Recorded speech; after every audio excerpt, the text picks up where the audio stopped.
yet in school. So many people here. They're probably around my age.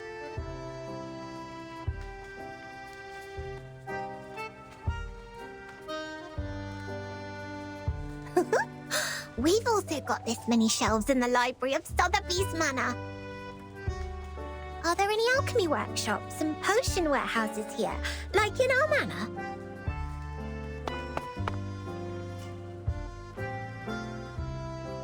Where can I find Ms. Bueniche? Madame Z told me to come here, but she didn't give any other clues. The people here really need Mr. Teaketler, who is always nice and warm to the guests. Just twist his teapot ear, then he can take you anywhere. If not so, placing a luck-a-day potion at the entrance would help as well. If I had made it before I came, Miss Bueniche and I might have met by now. Or she will just pop up behind me. Are you looking for me? Oh, my word! Oops, that was too loud. Where are my manners?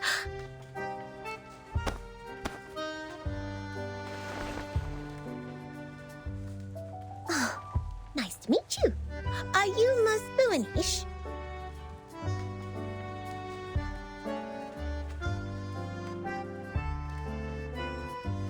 That's fantastic. How did you find me? Did you see me in the Oniromancy? Or through a crystal orb? Either way, it is the great Arcanum. I'm much greater than that. Look at you, dressed as if you'd just been to a ball. You are as eye-catching as the pigment board on a sketch. I saw you the moment I came into the library. A ball? Does the Foundation hold balls too? Non, I'm saying... Est-ce que tous les amis de Vertine parlent comme ça? Never mind. Madame Z told me you wanted to look up the materials on the mysterious school that believes in numbers here. That's right.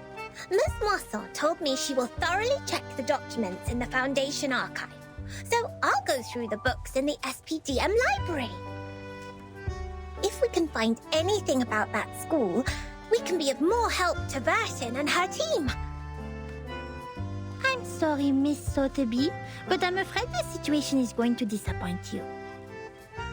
While you spend the last hour looking for Teaketler's ear, the kind-hearted monitor assistant already gained valuable access to the library. But I haven't found any records regarding the mysterious school that believes in numbers yet.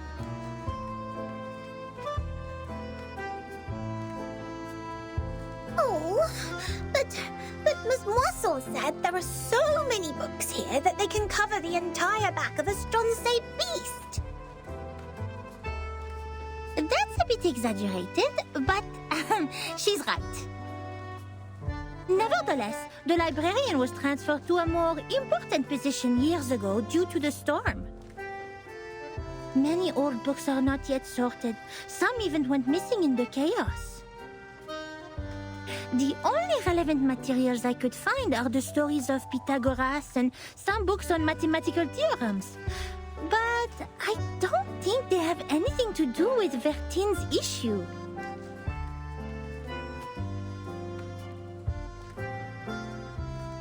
That means I can't do anything to help them. Please stop being emotional. It doesn't work on this professional member of the Foundation.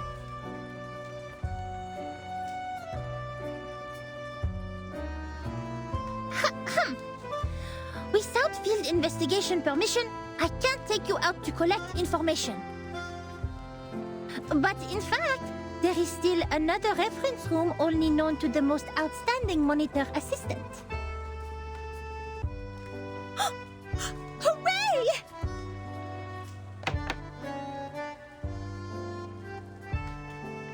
Shh, shh, shh. It's a violation to make noises in the library. Please follow me, Miss Sotheby.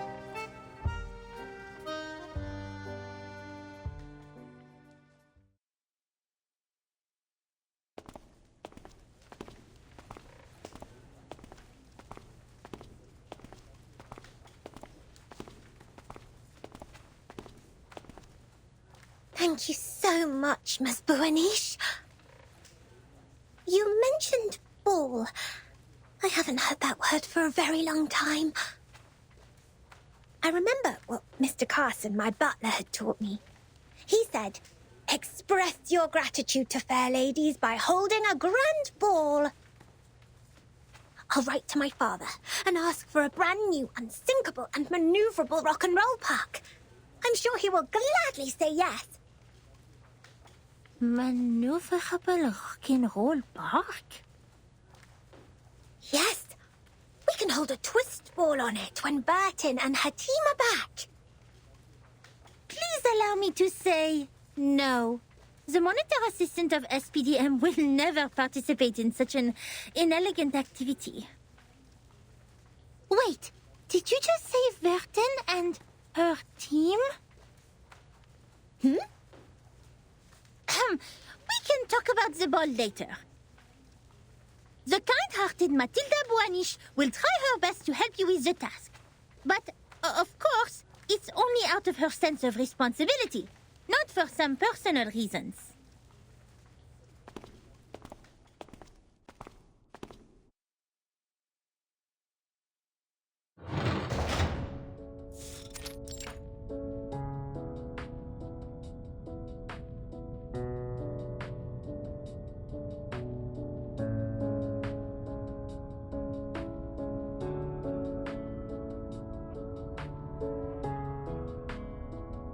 Here we are. The reference room storing unnecessary information. It's a place ignored by most staff. Even so, this careful, reliable monitor assistant will not let go of any details.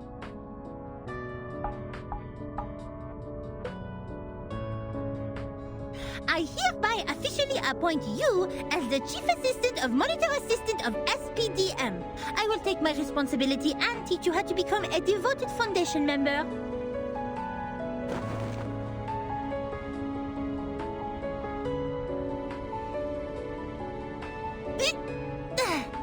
Here is your first task. Read through these unsorted old files. All of them.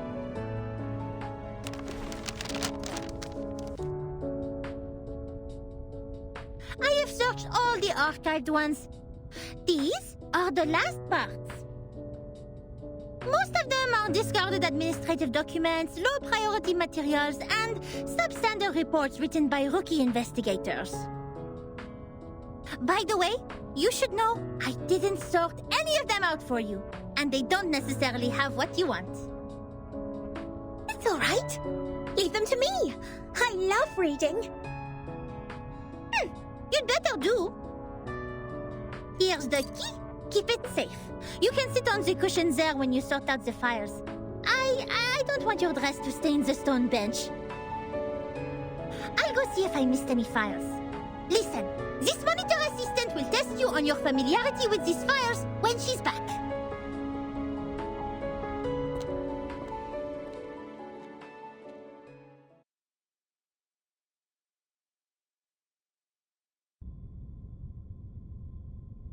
Double check completed. Looks like I didn't miss any relevant files. Phew, quite a long day. I doubt if that spoiled lady can finish all the materials. She must have been bored and fallen asleep, waiting for her tea kettler in the dream. It takes much more than dancing at balls to be a Foundation investigator. I'll send her back to that teacher when she wakes up. In the end, it will be the kind-hearted Matilda who finishes the task for her. Being a great monitor assistant comes with great responsibility.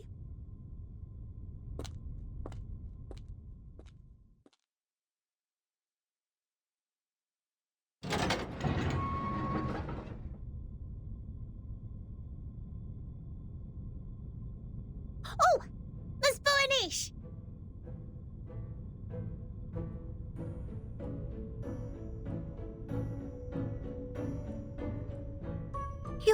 You didn't fall asleep. Did you sort out these files? Yes, and I love these books in uncommon shapes. There are so many wonderful stories. I often read books with Sasana when Father wasn't at home. We read and read until the red bomb waves woke up the sun. Moreover, these files are much easier than Miss Moisson's reading task. Here, the gentleman from River Conway tamed a whole group of Avanks. How marvelous is that? Oh, okay. Looks like you meet the basic requirements for being a rookie investigator. Tu es plus ou moins qualifié pour être mon assistante en chef.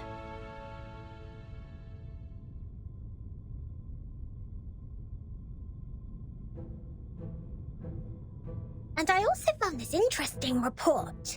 It tells a lot about the storm and the numbers. Will this be helpful to Burton? Show it to me.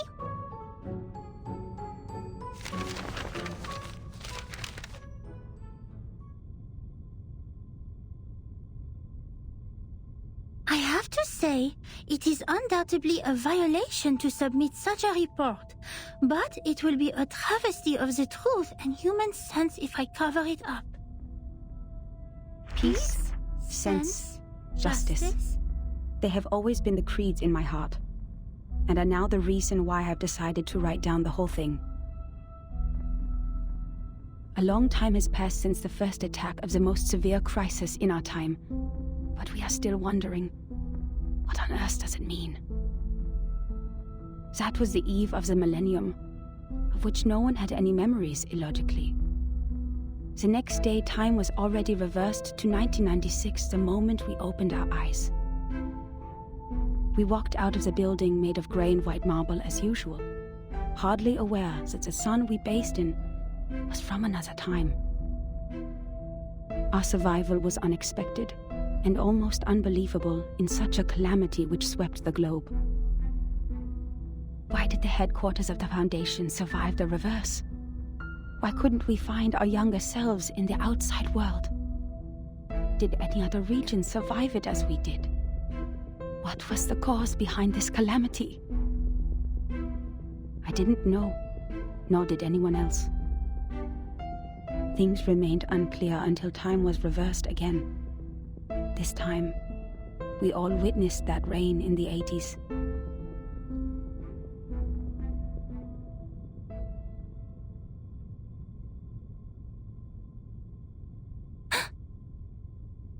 These files Burton needs? I think so.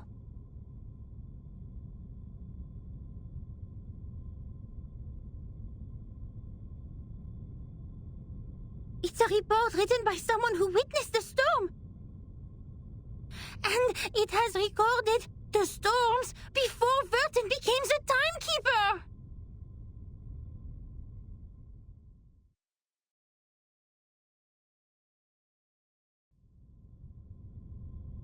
Before she became the timekeeper? Whoa. So Burton wasn't born a timekeeper. She didn't tell you that? Wait, no one is born a timekeeper. It's not an inherited title. Anyway, this report includes the secret chronology only accessible to the core members of the Foundation. You can only check it under the supervision of the monitor assistant before you become a qualified investigator.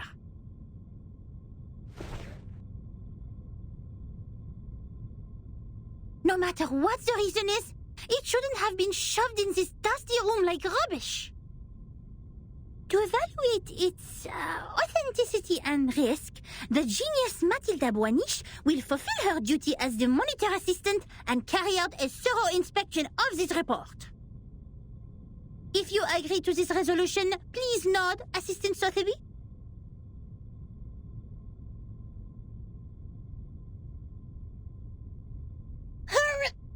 Yes.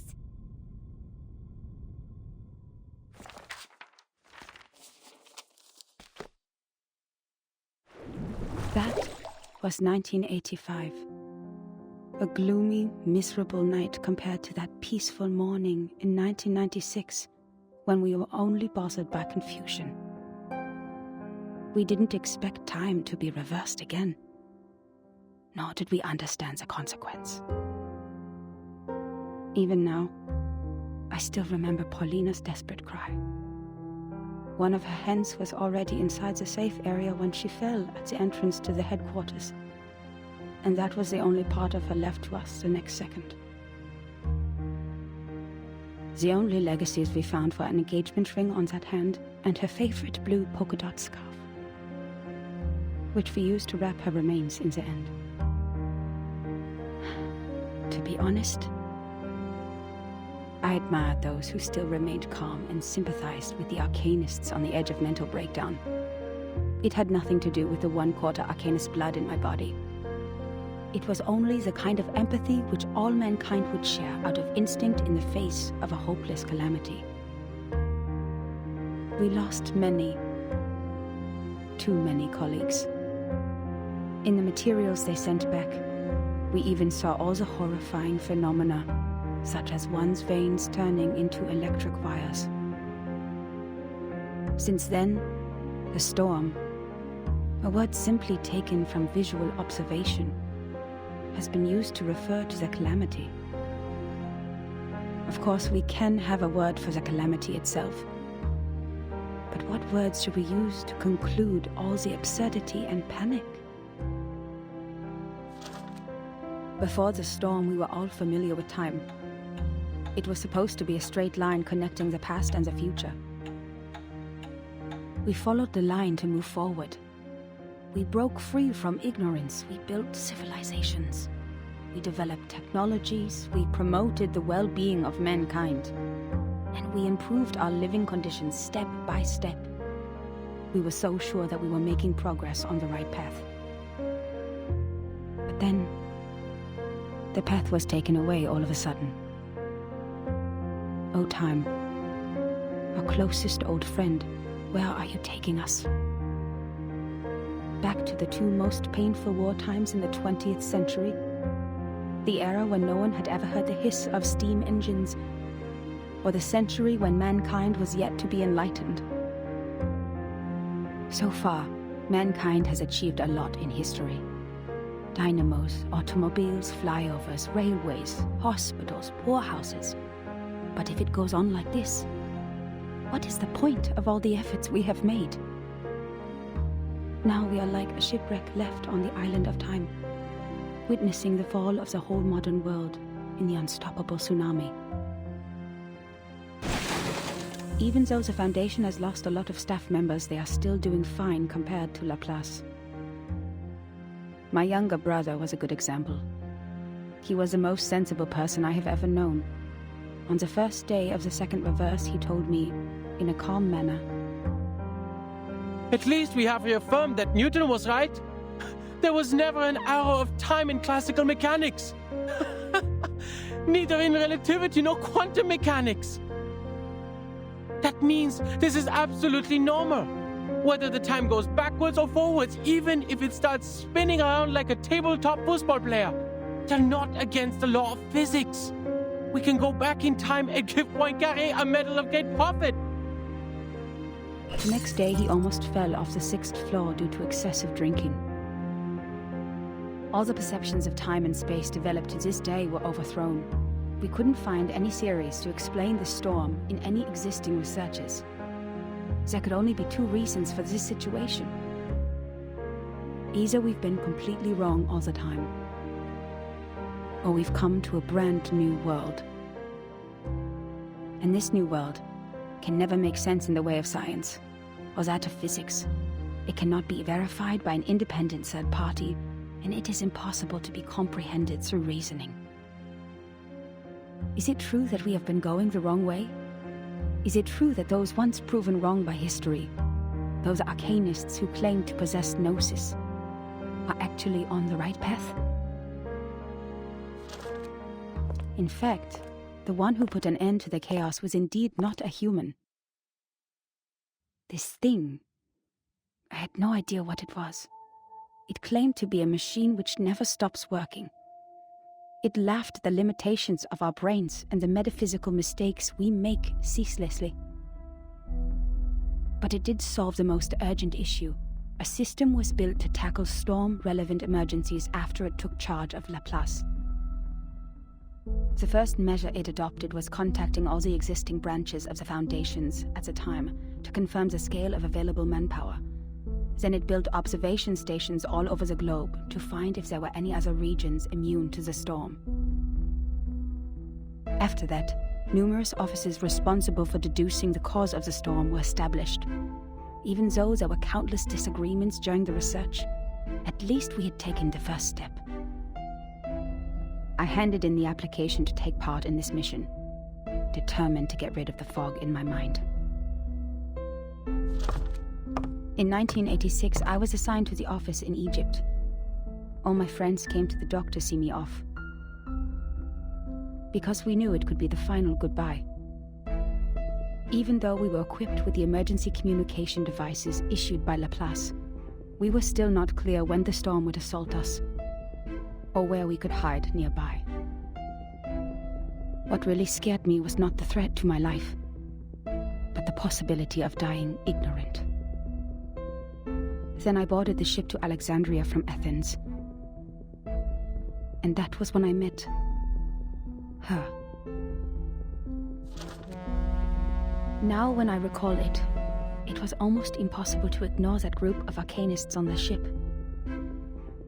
There were about a dozen of them, all in eccentric stitched robes. They were followers of a strange school which mixes arcanum and mathematics. I talked to them. No matter how much that conversation bewilders me now, I was more excited than confused at the time. They also survived the storm in 1996, and they noticed the unusual changes taking place in the world as well. That means I actually met another group of survivors from the millennium.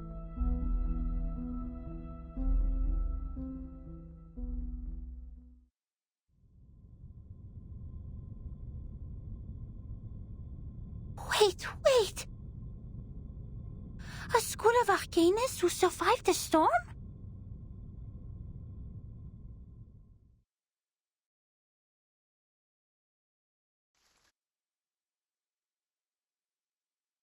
A mixture of arcanum and mathematics.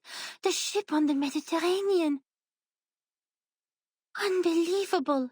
Our investigator actually met this group of arcanists who believed in numbers, and even left such a precious record down on paper. Does it mean we are close to being helpful to Virgin?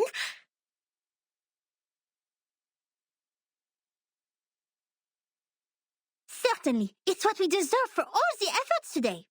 But why did they leave such an important report in the reference room storing unnecessary information? Did they misput it here after the chaos of the storm?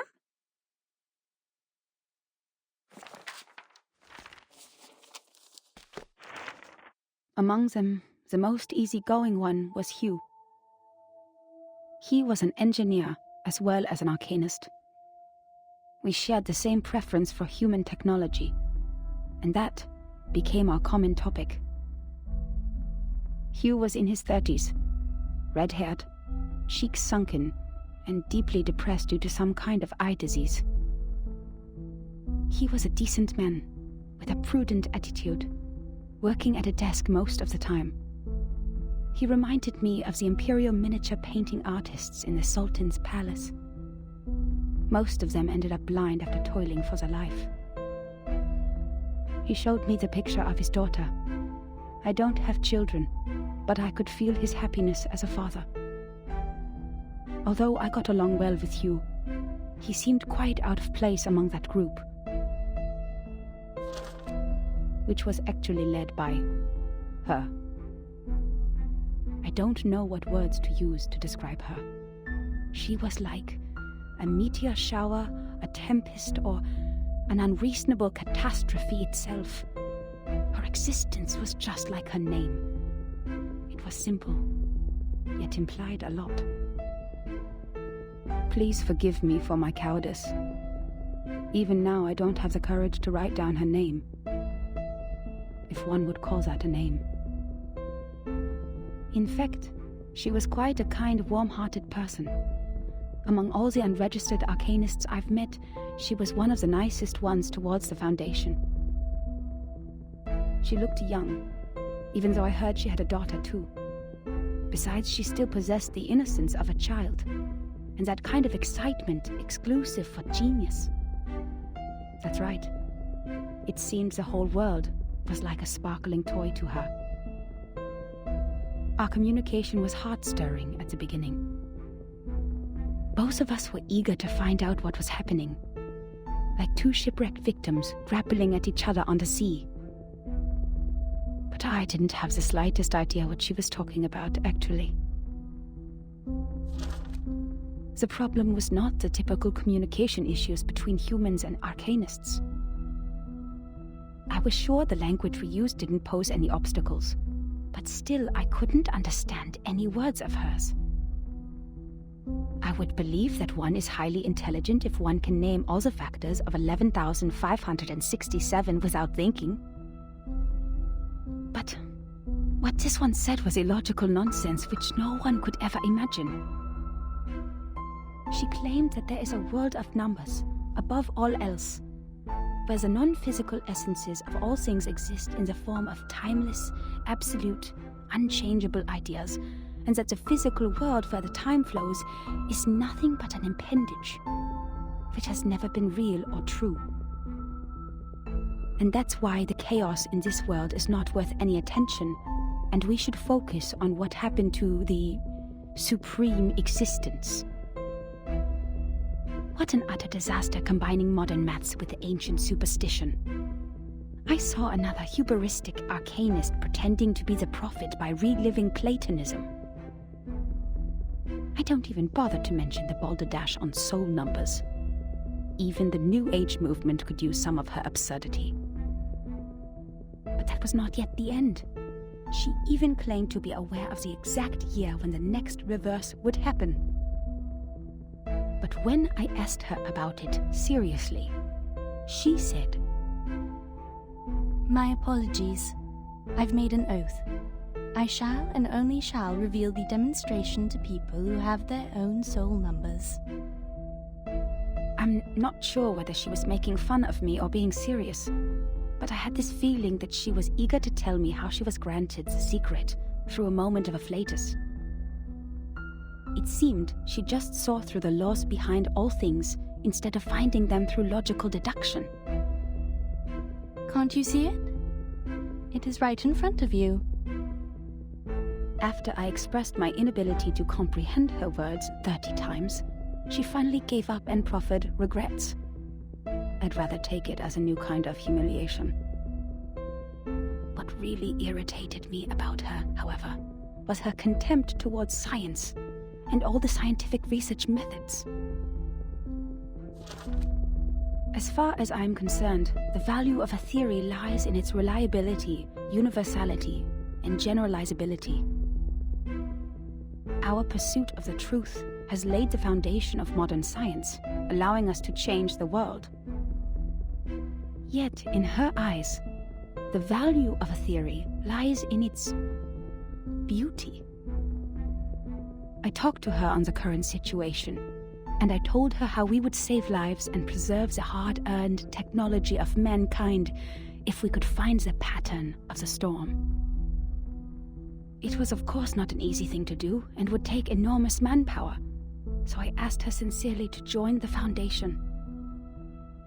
Yet again she responded with contempt. She believed they would only become another military squad of the Foundation's.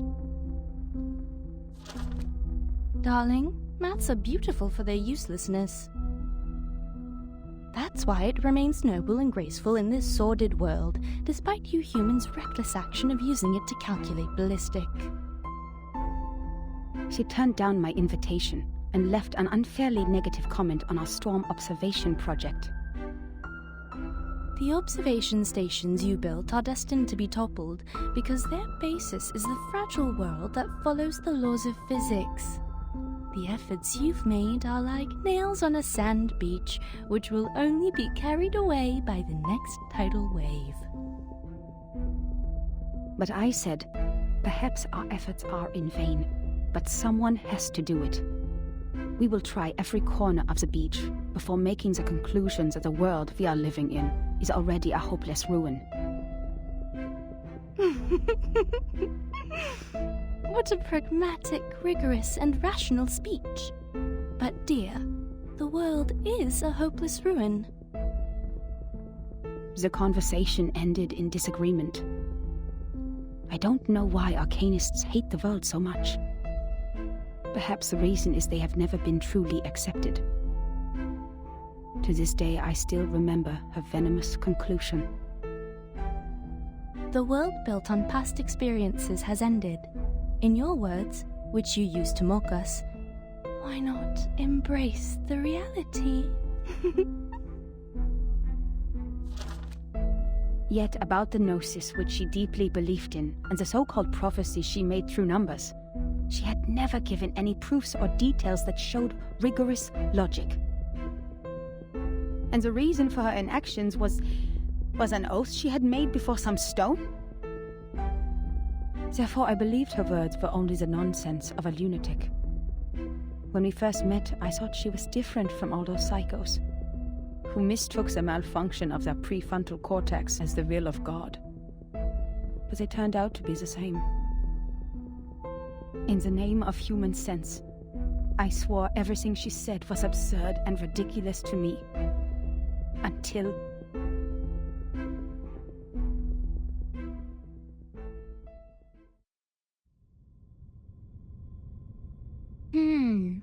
Madame Z said the arcanists on that island are all named after numbers, because they have a strong belief that numbers are the essence of their souls.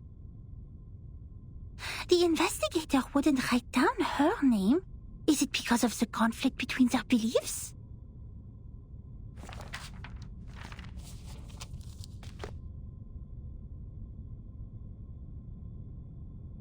Huh? That's all?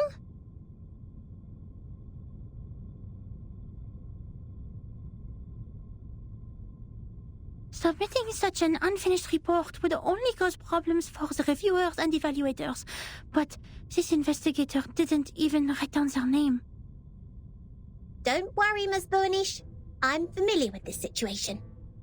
Every time after the brave Typhon defeats Jupiter, he returns to the Auto Island. But each time we twist the ear of Mr. Glassbox, Typhon will show up again and again. Ms. Moisson told me the ear is the key to bringing back our hope. Wait, don't tell me you are talking about the shows on the mechanical television?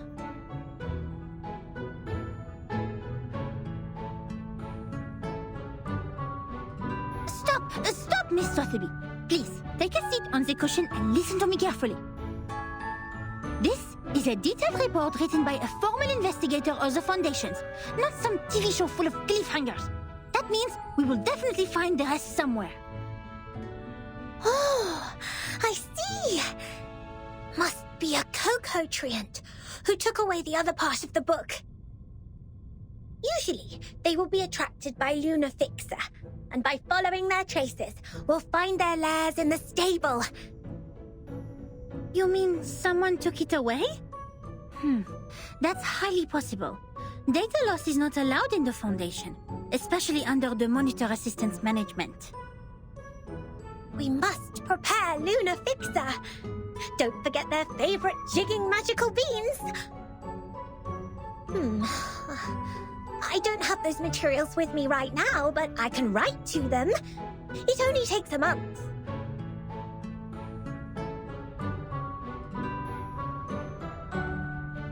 Nuh-uh, we don't need that.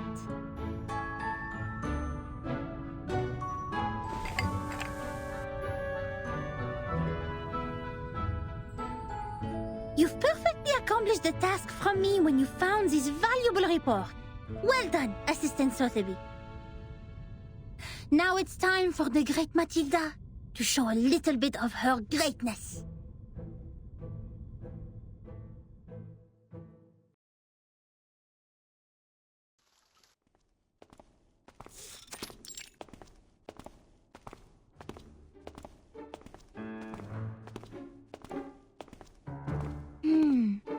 Judging from the omen, it's at the northwest, the beginning and the ending of the ring, where the wall reflects repeatedly.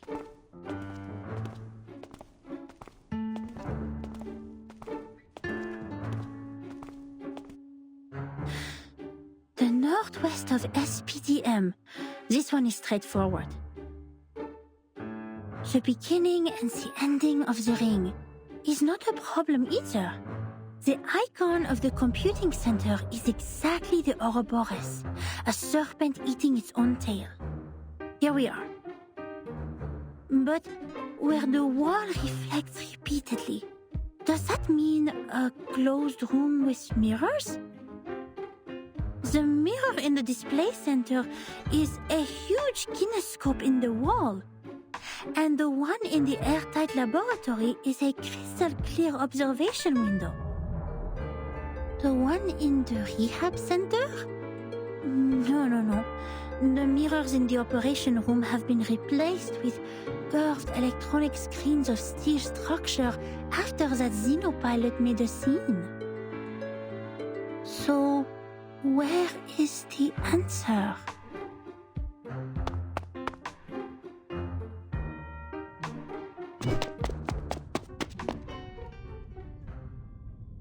Hey! You just hit me! Shouldn't you apologize? Where did you come from, dork? Wasting my time.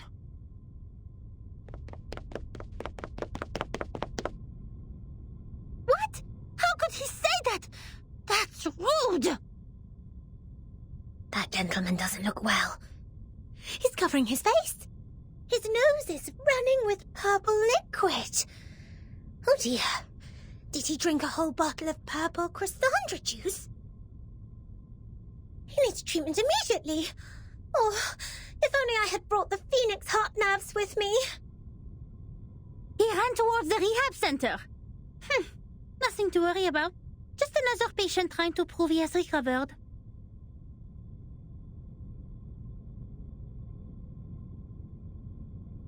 The rehab center has all the facilities and medicines he needs.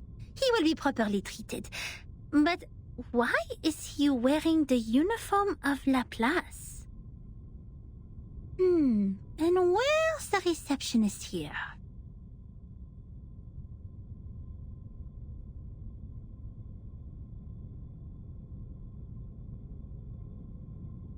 Does everyone go to the weekend party night?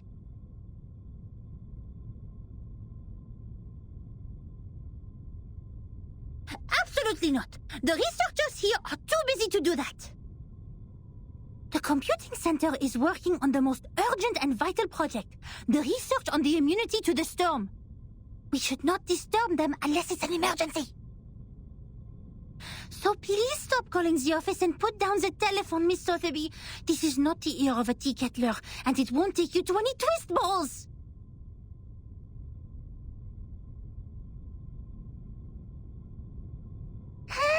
Je sais qu'elle est débutante, mais quand même, elle est trop bizarre. Guide new members with caution on patience. Trigger the afflatus at the right time. J'avoue que Verten a remporté une victoire temporaire sur ça.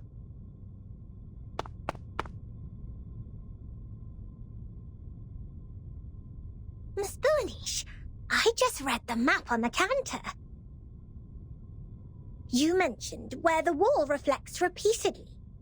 Does the vision refer to the racquetball center here? You see, its icon is a bouncing ball.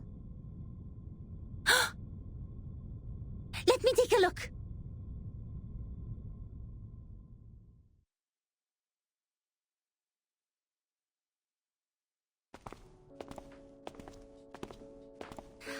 Found it! This is really the right direction. Next, empty boxes, glasswares, and copper pieces. Looks like our destination has piles of metal.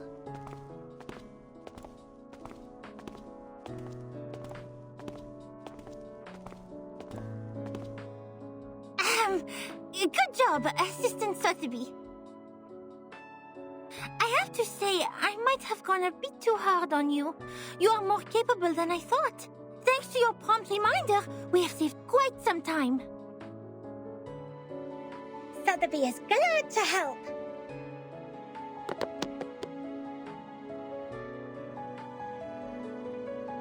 Miss Boonish, since you're such a talented diviner, why don't you just divine the reason for the storm with your inherited arcanum ability? According to Ms. Moisson, the reason still remains a mystery. If the crystal orb can reveal its truth, everything will be much easier for Vertin and her team. Divine the reason for the storm?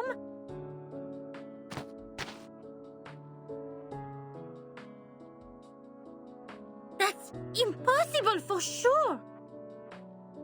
It's a typical mistake of laymen to believe one can see everything through divination. You are an expert on potions and arcane creatures, but you have little knowledge on other subjects. Haven't you received any systematic education on arcanum? Education on arcanum? I'm of course well educated in arcanum, with Ms. Moisson as my tutor, and my arcane friends such as Typhon from the Auto Island, Jupiter, and... Alright, enough.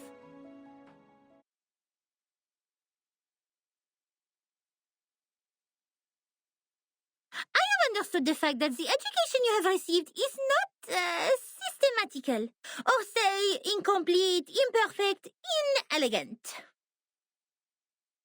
But don't worry, because you are talking to the kind-hearted Matilda. She will spend her valuable time to make it up for you.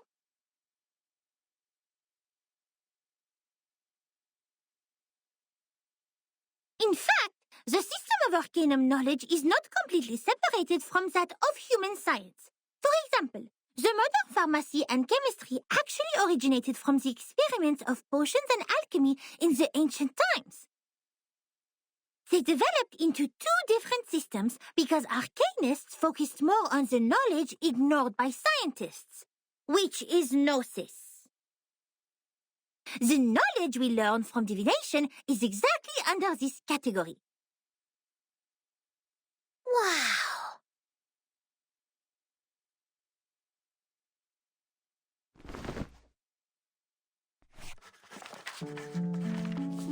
Let me fill you in with more details. If two human researchers test Snell's law at two different places at the same time without making any mistakes, they will always reach the same conclusion. Or if two potionists use the same ingredients and follow the same formula to make the cough cough stop stop potion separately, their products will also have similar effects. However, if two diviners respectively perform divination on the same thing, they will probably see totally different visions. Because what the divination shows is merely omens. The interpretation of these omens is in fact a kind of subjective deduction based on the reality, and there is no such thing as a standard answer. Even if the two diviners draw the same conclusion, it is more of a coincidence than a result that implies generalizability. So diviners never check the accuracy of their divination through the review of peers. And this is an example of gnosis. Unlike human sense, it is unique and possesses no universality.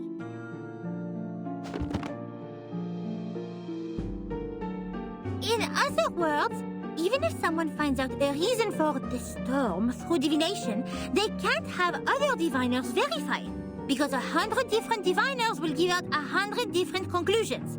The scene will be even busier than a concert at Music Verein. That being said, the more possible result we get from the divination is nothing.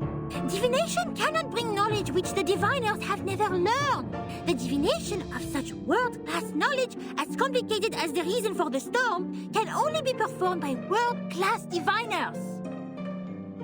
We may find one or two diviners like that if time continues to be reversed, like Nostradamus. But he lived in the 16th century. Besides, even Nostradamus is not always right. But But Miss Buaniche is! Thanks to your divination, we're getting closer and closer to that report, right?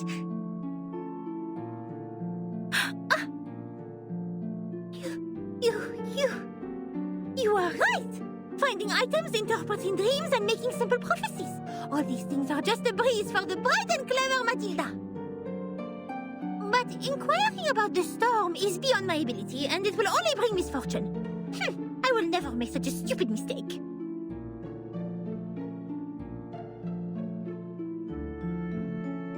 In fact, this half of the report and the handwriting of the author are perfect divination media.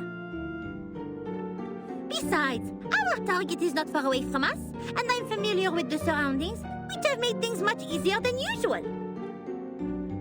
It is true diviners can improve the accuracy and controllability of their gnosis by practicing repeatedly, holding the rituals properly, and making targeted preparations. But that still doesn't mean the result will be absolutely accurate.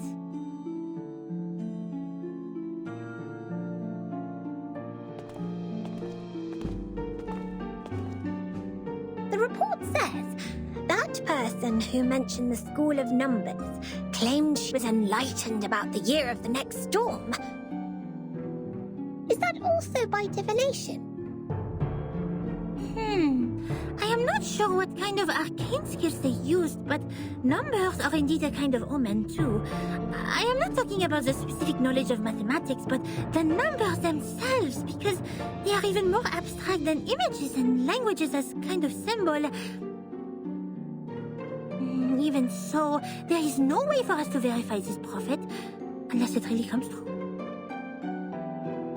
That is also why it takes almost nothing to spread a prophecy.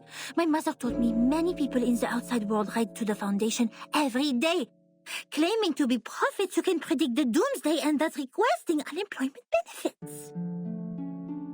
The doomsday? Unemployment benefits?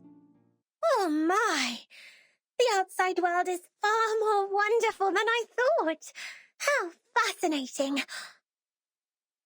Miss Buaniche is even greater than I expected. You bet! Wait, did you mean I was not the greatest?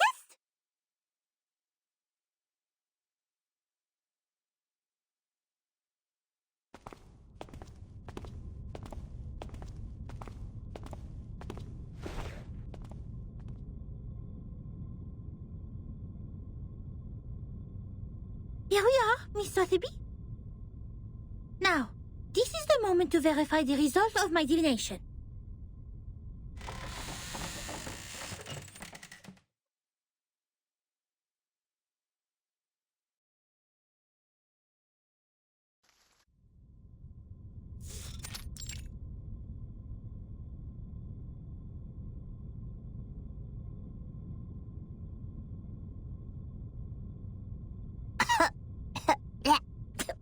Where are we? Lost and found at the racquetball center?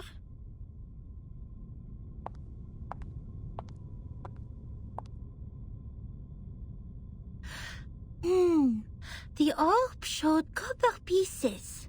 We need to find something that seems to be locked, but is actually not. Aha! Found it! Nothing can stop the genius, Matilda.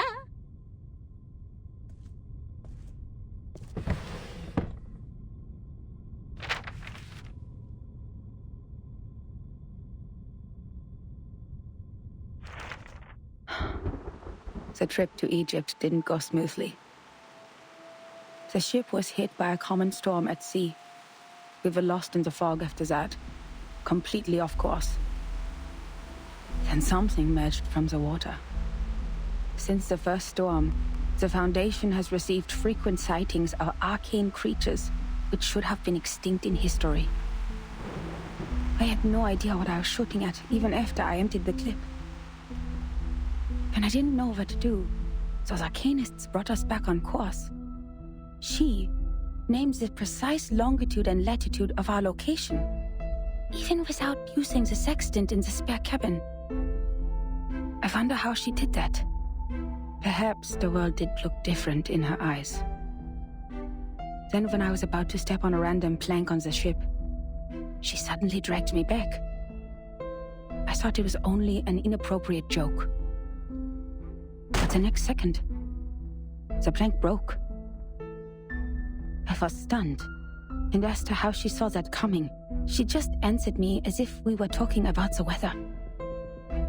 Because that plank is deformed like a rhombus. I was confused. Where is the rhombus? She laughed. The rhombus can't be seen with eyes. You shall close your eyes, hearken to the teaching of the Supreme Existence, and seize the moment of afflatus. Of course, I didn't see anything. Nor did I understand what the moment of afflatus was. Perhaps it's just another privilege enjoyed by arcanists, just like their right to be lunatic. Nevertheless, she reached the correct conclusion in a completely wrong way. Is it really possible? Anyway, she saved my life. But that was not enough to settle the differences between us. She remained rejective to working with the Foundation, and I finally gave up on the attempt to persuade them. My mission on that trip was not to make contact with them. Besides, what we needed was builders of the storm observation system, not some liars who would only make things worse. As for the shelter they took from the storm, she wouldn't say a word, as if she were dealing with a spy who pried to find out the deepest secrets of the Arcanists. In the end, Hugh mediated between us. He gave me an address in Istanbul to which I could send the letters to contact them. After that, I spent more than half a year in the Egypt office. Things were even worse there than I expected. Some have gone missing after the storm. The people who were supposed to be in the Egypt office, according to the member list stored in the headquarters in 1985, were not there when I arrived. The situation could be caused by the limitations of the transmission of paper-based materials, or because the computer was not yet popularized to every corner of the globe at the time. One minor mistake of a copyist could develop into a huge difference. Besides that, the chaos inside Laplace was an even worse issue. I learned that someone published the paper Samplings of Global and Regional Chaotic Energy Route Changes in the name of Butterfly of Lorentz. Apparently they secretly used our sampling sites, yet their research direction and conclusion were radically different from Laplace's. The researchers equally divided into two schools, one sticking to the human technology they have focused on, and one changing their direction to Arcanum. At the time, it was still too early to decide which direction was right, without sufficient experimental data. But many already believed that if time continued to be reversed, human technology would only keep falling into decline, while Arcanum, which relies on personal ability, would rise again. It's true that Gnosis cannot be copied, verified by an independent third party, or comprehended through reasoning. Its nature decides that it cannot lay the foundation of science or be popularized to every ordinary person. It takes solid marble to build a castle, not slippery sand. Even so, what harm will it do to rely on Arcanum when the underlying logic of all things has become unreasonable? Before the disagreement was settled, the storm in 1987 was predicted. We were ordered to return to the headquarters 24 hours before its arrival. But the prediction was not accomplished by Laplace. A captive from Manus Vindictae names the precise date of that storm. Our enemies, those lunatic xenophobes, valuing only pure blood, made it further than we did. Yes, we built observation stations, we made countless deductions, we developed multiple simulation models. We made efforts, we sacrificed life, we did whatever we could. Yet the result was that we didn't find any other regions immune to the storm, except the headquarters and another one in North America. In the end, 95% of the branch members were reversed, 87.9% of the equipment was destroyed, and 100% of our predictions failed. In conclusion, our endeavor brought no achievements. As for the captive from Manus Vindictae, the delirium patient who claims that oracles flowed under his parietal bone, when we asked him how he learns the precise date of the storm, he burst into laughter. Can't you hear it? Has God left you behind when he spread his grace? Then, he smashed his own skull with a handcuff. Yes, there was no doubt. He was an incurable lunatic. But his insane nonsense was exactly the reason we survived the storm again. No matter how unreasonable or illogical it was, or how much a lie it sounded like. So we'd better believe we shouldn't go out in black today because the fish is swimming in the water. We'd better believe in the existence of the non-physical, everlasting, transcendent world where everyone's soul is a number. We'd better believe in the supreme existence which caused the disorder of time by merely casting its shadow.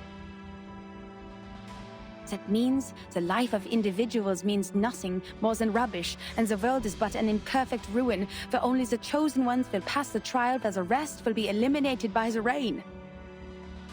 How am I supposed to do that? Finally, I made up my mind to write to her. I didn't expect her to answer my questions. All I wanted was to confirm if she had survived that storm. For the sake of our peaceful talk about the rhombus. Yet what I heard from them was a simple announcement of her death, with only 2 words. She died. Then it burned and turned to ashes in a second. On the same day, the first and only timekeeper who just took office, the 12-year-old child, returned alone from the storm. She told us the time in the outside world at that point. And that was how I knew she was right. It is right in front of you. But if there is a God, why are you playing such a prank on us after we had suffered from the collapse of all the existing orders and the failure of all the great laws? If this is what she calls a glimpse of the supreme existence, the moment of afflatus, do you have to present it in such a cruel way?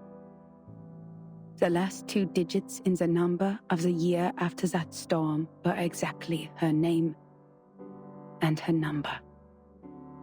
77.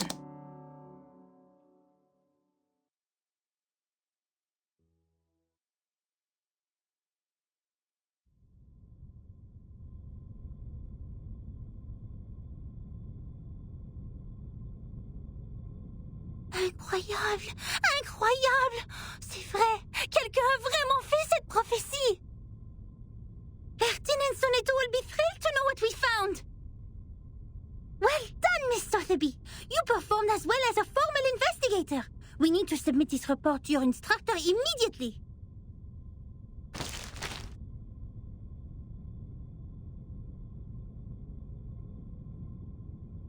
What are you doing in other people's rooms?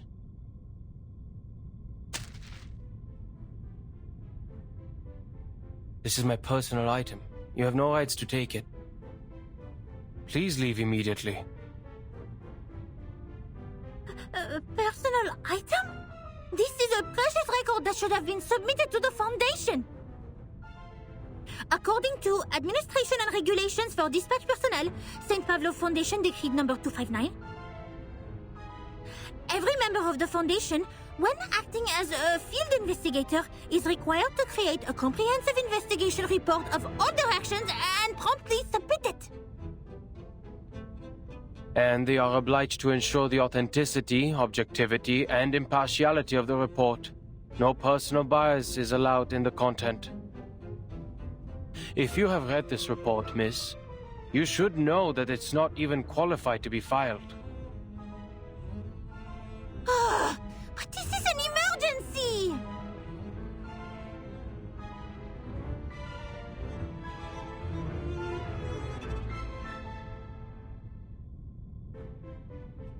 I can tell from your uniform you are a student of SPDM or... This is Laplace. Do you have your guardian's approval to leave the school, Miss Underage Student? Approval? I don't need that.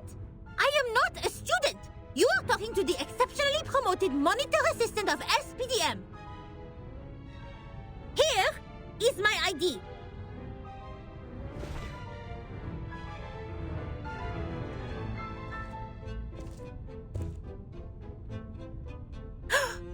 Did you just ignore a formal administrator of the Foundation? This monitor assistant will report every misbehavior of yours. Every little bit of them.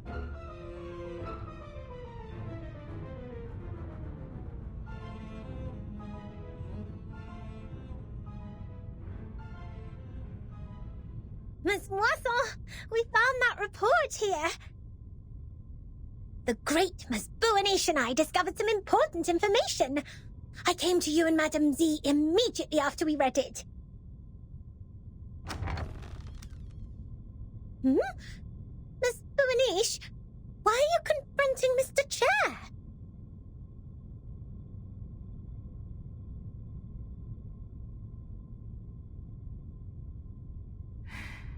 I didn't expect to see the second half of that report here in your room, Adler.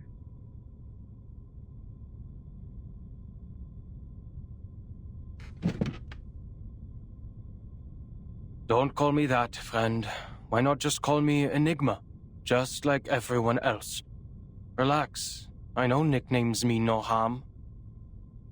But I don't understand.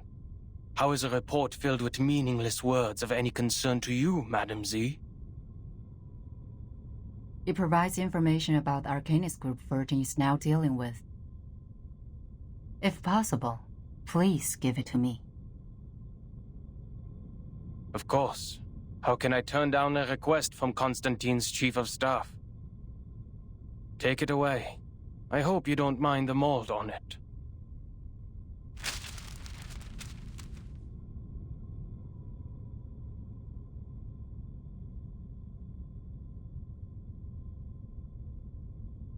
Please pay attention to your manners and do not bring disgrace to the computing center, Mr. Rude.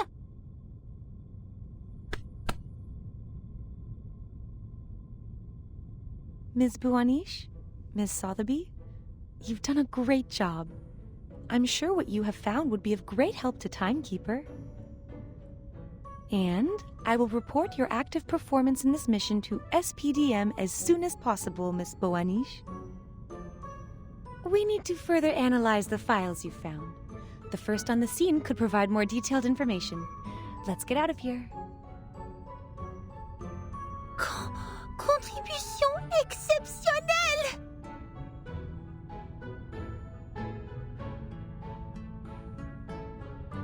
Oh là là, exceptionnel! Non, non! Calme-toi, Mathilda. I didn't accomplish it alone. Assistant Sotheby also played a significant role. Hooray!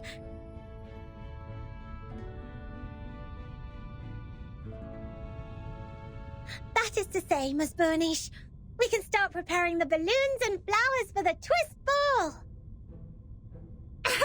Speaking of which, this monitor assistant still needs to think about it. By the way, just call me Mathilda.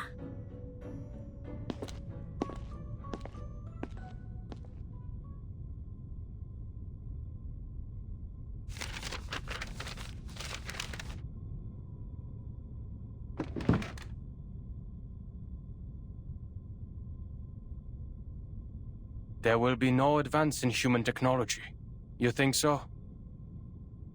Even thee, Madam Z, has given up on the study of theoretical physics and become a politician. No, I've never thought of that.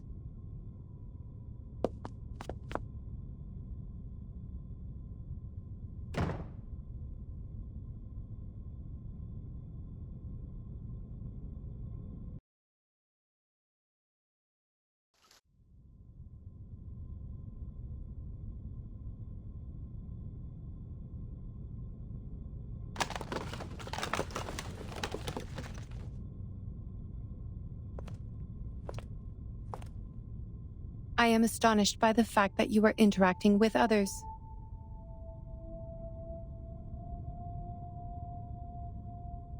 They broke in.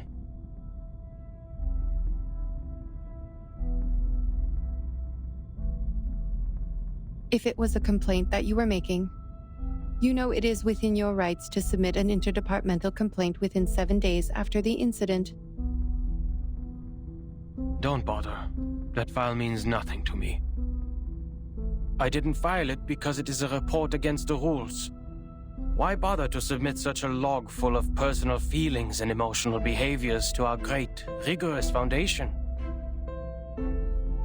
Is that so? I am gratified to find that you still have some sense. I too am gratified that you still have no idea that I was being sarcastic. Oh, that was sarcasm.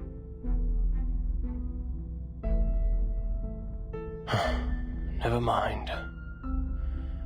What do you want from me, Madam Lucy?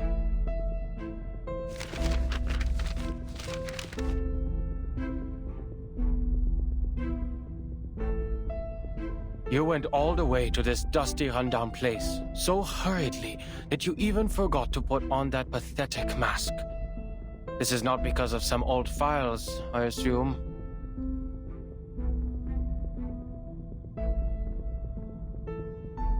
Certainly. I hope you can be the cryptographer of the Manus Vindictae's ritual. You are still the best. You are asking me, a human, to decode the ritual of a pureblood arcanist group? I don't see how I'll be helpful to this project. You cannot evaluate your own level of being of value, Adler.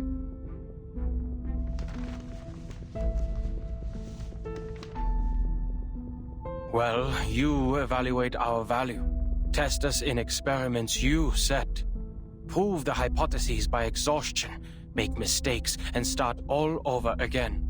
You repeat the process like a roaring locomotive that pulls the research center out of this chaotic disaster.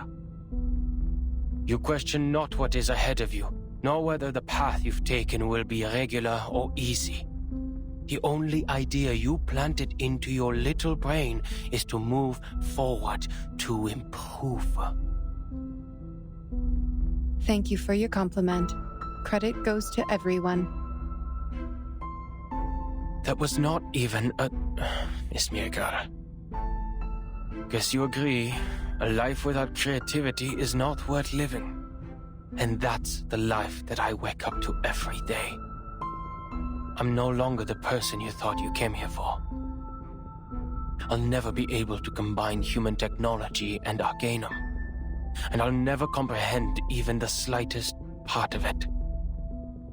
I am useless to you.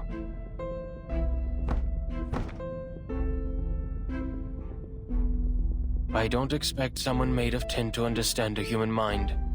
But I beg of you, leave me alone.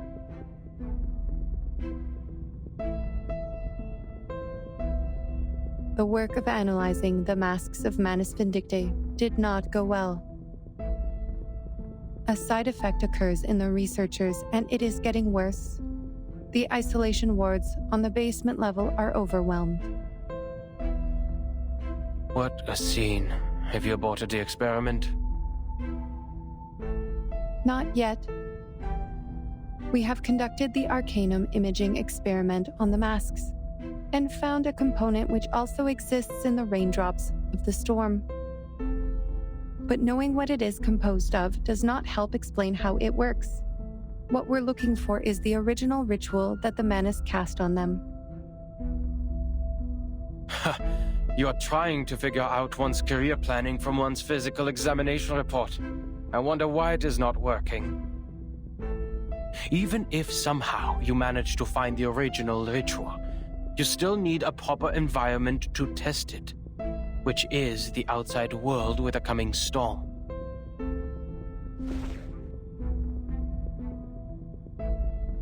That's why we can't tell if we're getting results.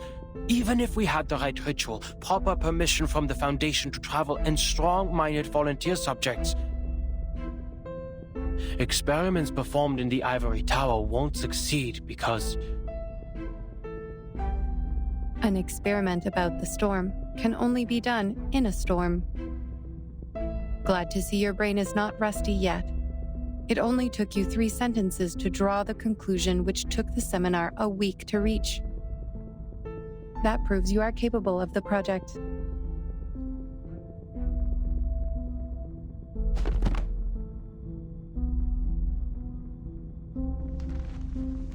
The history maintenance team has forecast different critical points of this storm.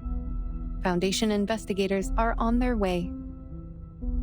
If Manus Vindicte still plans to accelerate the storm, like what they have done in 1929, there will be a high possibility that their people will show up at the transformation point of history and society, also known as the critical point of time, the center of the storm.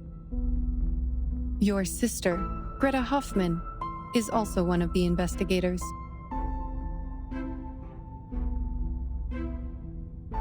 I have no interest in any Hoffmans other than myself. We have different perspectives. It is okay. I am just here to inform you that if any of the investigators successfully send the information of the ritual back, the research about the immunity of the storm will be conducted immediately. Take your time and be mentally prepared. But once the storm alert is issued, we only have 24 hours to verify the feasibility of the ritual. I wish you will be fully prepared by then.